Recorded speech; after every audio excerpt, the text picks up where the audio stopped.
It's remarkable that whenever you read an article about Yemen in the main media, the central role of Saudi Arabia and the United States in the tragedy is glossed over or completely ignored. A recent Washington Post article purporting to tell us how things got so bad explains to us that it's a complicated story involving warring regional superpowers, terrorism, oil, and an impending climate catastrophe.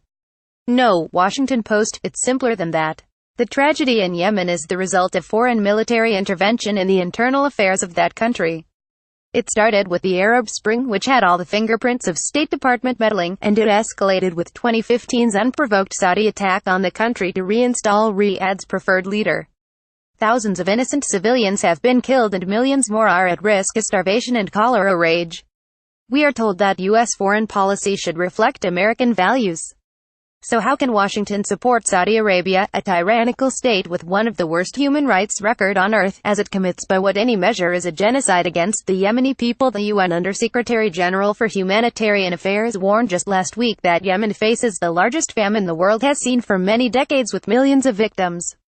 The Red Cross has just estimated that 1 million people are vulnerable in the cholera epidemic that rages through Yemen. Time to buy old U.S. gold coins. And why is there a cholera epidemic? Because the Saudi government, with U.S. support, has blocked every port of entry to prevent critical medicine from reaching suffering Yemenis.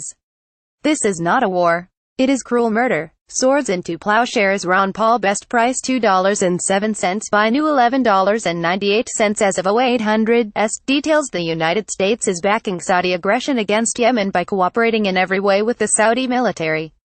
Targeting, intelligence, weapons sales, and more. The U.S. is a partner in Saudi Arabia's Yemen crimes. Does holding hands with Saudi Arabia as it slaughters Yemeni children really reflect American values? Is anyone even paying attention? The claim that we are fighting Al-Qaeda in Yemen and thus our involvement is covered under the post-9/11 authorization for the use of force is without merit. In fact, it has been reported numerous times in the main media that U.S. intervention on behalf of the Saudis in Yemen is actually a boost to Al-Qaeda in the country. Al-Qaeda is at war with the Houthis, who had taken control of much of the country because the Houthis practice a form of Shia Islam they claim is tied to Iran. We are fighting on the same side as Al-Qaeda in Yemen. Adding insult to injury, the U.S. Congress can't be bothered to even question how we got so involved in a war that has nothing to do with us.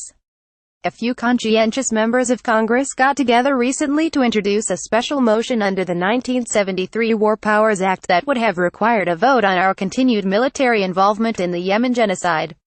The leadership of both parties joined together to destroy this attempt to at least get a vote on U.S. aggression against Yemen.